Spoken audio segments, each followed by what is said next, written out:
Hi guys, welcome to Tiny Evils, and today we are going to start with systemic mycosis. Systemic mycosis is caused by a group of fungi known as thermally dimorphic fungi, and we have learned already so much good things about thermally dimorphic fungi already, and we are going to recap it in just a bit. Now, a little bit about systemic mycosis. Actually, this is a type of fungal infection which is going to be confined to particular geographical regions, right? And the mode of infection is usually going to be the inhalation of the spores of the fungus. Okay, and these infections are normally asymptomatic, right? So they are normally asymptomatic, but in case the patient's immunity is lowered for some reason, it could be an HIV infected patient, or the person has undergone some organ transplantation. So in that case, the symptoms can appear, right? So they can be symptomatic in such patients. Now, like I said, that they are confined to certain geographical regions, right? So that is why they are also known as endemic mycosis. Okay, makes sense. Now let's do a little bit recap of our, thermally dimorphic fungi. So thermally dimorphic fungi were the fungi who were existing in two different morphological forms in two different temperatures, right? So at 25 degrees Celsius, they were mold form, right? Mold or the hyphal form, that would the infective form, right? We pick up these forms, and at 37 degrees Celsius, that is inside our own bodies, they turn into yeast, right? They appear in yeast form. Now let's recap their names. Okay, this famous mnemonic. Okay, so his pistols shoots blank checks. So first one that we are going to study today is Histoplasma capsulatum, and don't go on its name, right? Its name is Histoplasma capsulatum, but it is not an capsulated organism, right? It does not have any capsule, right? Then we have Penicillium marnefi, and we have Sporothrix shankai, which we have already learned about, right? It causes sporotrichosis. It was the only one which was not causing a systemic mycosis, right? And then we have Blastomyces dermatidis, we have Coccidioides immitis, and Paracoccidioides brasilensis, right? So now that we have had our little recap of the thermally dimorphic fungi, so let's start with the first one. The first systemic mycosis that we are going to study is histoplasmosis, or also known as Darling's disease, based on the scientist Samuel Darling, who discovered. Okay, so not that important. Anyways, let's start. So histoplasmosis is a systemic granulomatous infection, right? It is a systemic granulomatous disease or infection, whatever you want to say, and it is caused by, like we just said, it is caused by Histoplasma capsulatum, and this organism is not capsulated. Okay, it's a misnomer. Now, Histoplasma capsulatum is usually found in soil contaminated with bird droppings. Okay, bird or some bat droppings. So it is found in such soil contaminated with this bird or bat dropping. So let's talk about the epidemiology of histoplasmosis, because it is an endemic disease, of course. So it is endemic in parts of USA, and those parts are Ohio and Mississippi River Valley. Okay, so mostly they are found in here, the cases. Knowing about the epidemiology actually helps you to think about the cases. If some patient located in such areas comes to you, then you can think about having some similar clinical features. You can think about histoplasmosis. So I have put up these two very famous pictures if you are into sitcoms. So this one is Ross, and this was a very funny episode actually. So he counted Mississippi, and well, it didn't turn out great for him. So anyways, you should go watch it if you haven't. And then there is Ted Mosby, who is saying that my parents live in Ohio, I live in the moment, which is very cool. So like Ted's parents, this fungus Histoplasma capsulatum also lives in Ohio. So just to make you remember that. Now let's talk about the favorite part, pathogenesis. Right, so we said the mode of infection was inhalation of spores, right? So these spores get inhalated, and these spores are nothing but the microconidia, tiny microconidia. These are getting inhaled by us, right? And then they are going to go reach our lungs. So when they go and reach our lungs, they are going to meet these very hostile alveolar macrophages, which are, you know, going to eat them up. Okay, they are going to engulf these microconidia, and then you will think, okay, now the story is over. Now that, you know, macrophages ने खा लिया उसको, so अब आगे क्या होगा? But this microconidia is, you know, very notorious. It produces some alkaline substances like bicarbonate and ammonia, right? It produces bicarbonate and ammonia to survive in phagolysosome that is produced inside the macrophage, obviously, right? So that's how microconidia somehow survives by producing these alkaline substances inside the macrophage, and then what happens is they get converted into their yeast form, because the temperature inside us is 37 degrees Celsius, so obviously they are going to be converted into the yeast form. Now that they are converted into the yeast form, what will happen? They are going to travel to the lymph nodes, right? They are going to travel to lymph nodes and going to spread throughout the body. Okay, so they are going to travel to the lymph nodes and spread throughout the body. Now, like we already mentioned, that these infections are normally asymptomatic in individuals who have, you know, good immunity, who are immunocompetent, but they are going to be producing a good illness, good kind of illness in patients which are having low immunity. So let's talk a little bit about that. Okay, so in patient with the good cell-mediated immunity, there are going to be you know, formation of granulomas, because like I said, it is a systemic granulomatous infection. There is going to be formation of granuloma, but it is all going to be get covered up and healed up, right, with fibrosis and calcification in about 2 weeks. But in case of patients who have low cell-mediated immunity, they are going to be presence of symptoms. Okay, it will be a symptomatic disease in such patients, and the symptoms are going to mimic tuberculosis, right, some mild flu-like infection. And now we are going to see the various clinical features. Enough about the pathogenesis. Okay,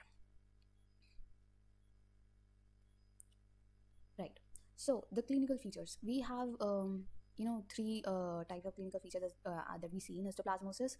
The first one, and the most important one actually, is our pulmonary histoplasmosis, and it is seen in 2 forms, as you can see here, right? It could be acute and it could be chronic. Chronic one is normally seen in smokers, right? Okay, it is seen in smokers because, you know, like they already have these perfect lungs.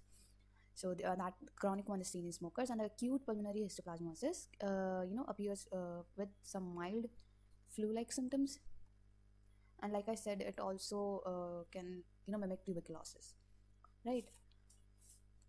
Now you can see some pulmonary infiltrates on the chest X-ray as well, and the hilar lymph nodes are enlarged, right? So we have enlarged hilar nodes, and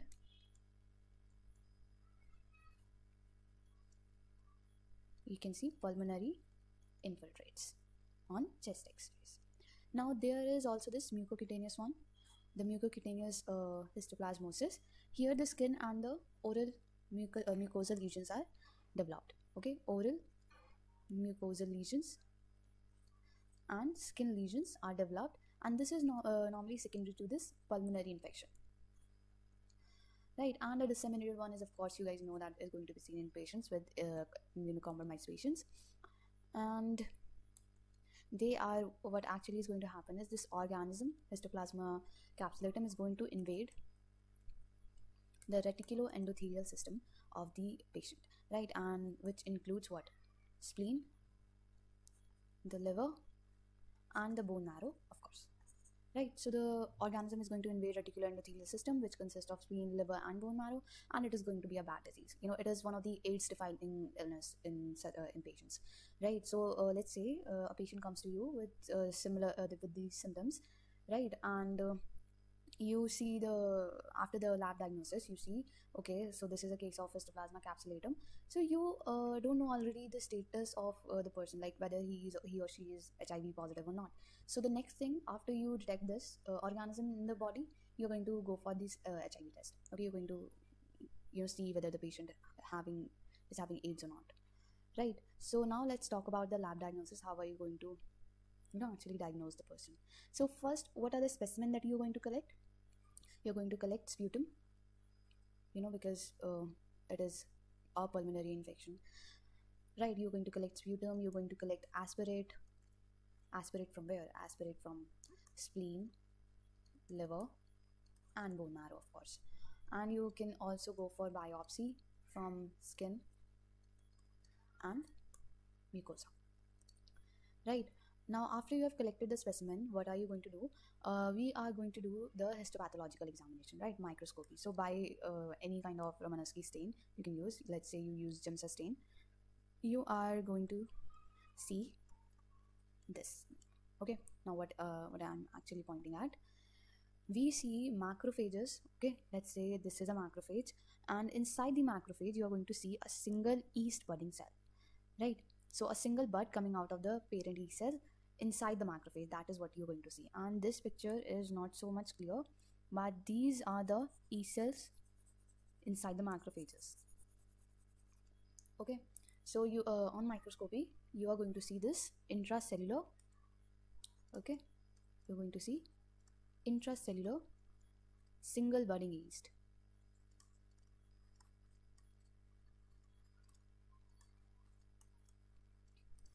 Right, now let's talk about what else we can do. We can do obviously culture.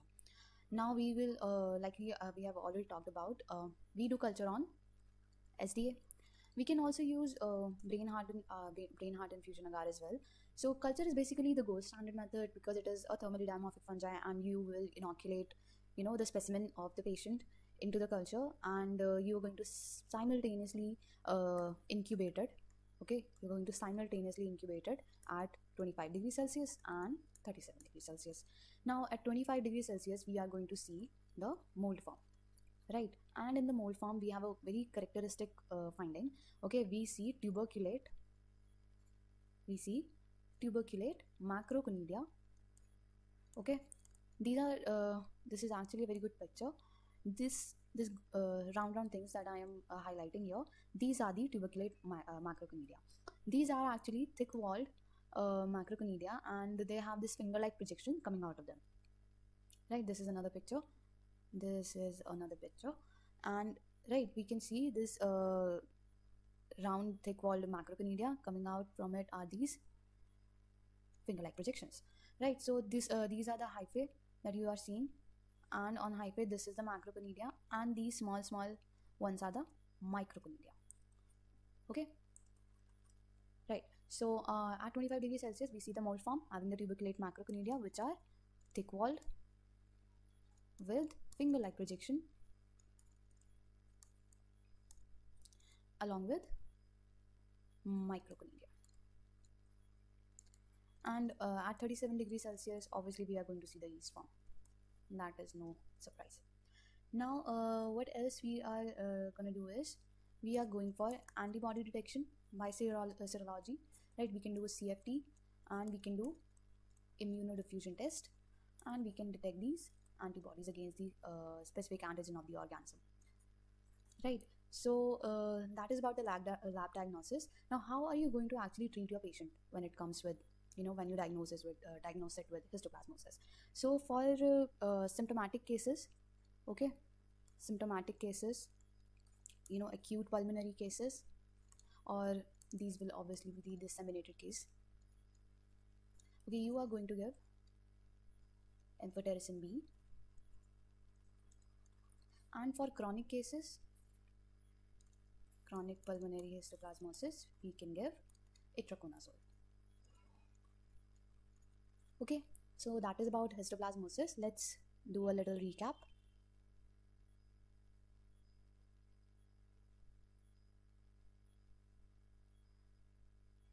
Okay, so like we already talked about how histoplasmosis is one of the systemic mycoses, and this systemic mycosis is caused by thermally dimorphic fungi, and they are usually asymptomatic in patients with good cell-mediated immunity, while they are symptomatic in patients having the low cell-mediated immunity. And they are endemic mycoses because these are confined to certain geographical region. Then we had a little bit recap of the thermally dimorphic fungi. And then now let's go to histoplasmosis again, which is also known as Darling's disease based on the name of the scientist. right? So it is a systemic granulomatous disease or infection, and it is caused by Histoplasma capsulatum, which is, by the way, not a capsulated organism. It is found in soil contaminated with birds or bad droppings. And about the epidemiology, it is endemic in USA, mostly in Ohio or Mississippi River Valley, right? And for the pathogenesis, we see that how it enters our lungs, and where the alveolar macrophage is eaten up, and after eating it up, it still survives inside the macrophages by producing some alkaline substances, right? And then it gets converted into the yeast form, because we have 37 degrees Celsius temperature inside our body. Then it travels to lymph nodes and spread throughout the body. And in people with which are having good immunity, the granuloma is, and everything is going to get cleared up in about 2 weeks. And in patients with low cell-mediated immunity, we can see the symptoms. Right now, about the symptoms, let's see. Then we talked about the clinical features: the pulmonary histoplasmosis, mucocutaneous, and the disseminated histoplasmosis. The pulmonary ones, we can see the mild flu-like system. It can also mimic tuberculosis, and we see hilar lymph nodes which are enlarged, and pulmonary infiltrates in the chest X-ray. Then mucocutaneous ones always occur, secondary to the pulmonary infection, and the oral mucosal and skin lesions are seen. In the disseminated histoplasmosis, the organism actually going to invade the reticuloendothelial system, having spleen, liver, and bone marrow. Then we talked about the lab diagnosis, the specimen that we are going to collect. Then in microscopy, what we are going to see actually is the intracellular single budding yeast cell, right? Intracellular single budding yeast cell inside the macrophage. And the culture that we can do, we are going to simultaneously incubate the specimen, right, at 25 degrees Celsius and 37 degrees Celsius. At 25 degrees Celsius, we are going to see the mold form. At 37 degrees Celsius, we are going to see the yeast form. 25 degrees Celsius where we see this very particular tuberculate macroconidia, okay, having a thick walled macroconidia and a finger-like projection, a lot of finger-like projections coming out, right? And then from serology, we said that we can detect antibodies against the organism by CFT or immunodiffusion test. Then for the treatment, we give symptomatic patients amphotericin B, and the chronic pulmonary histoplasmosis cases, we use itraconazole. Okay, hope you guys like this video. Thank you.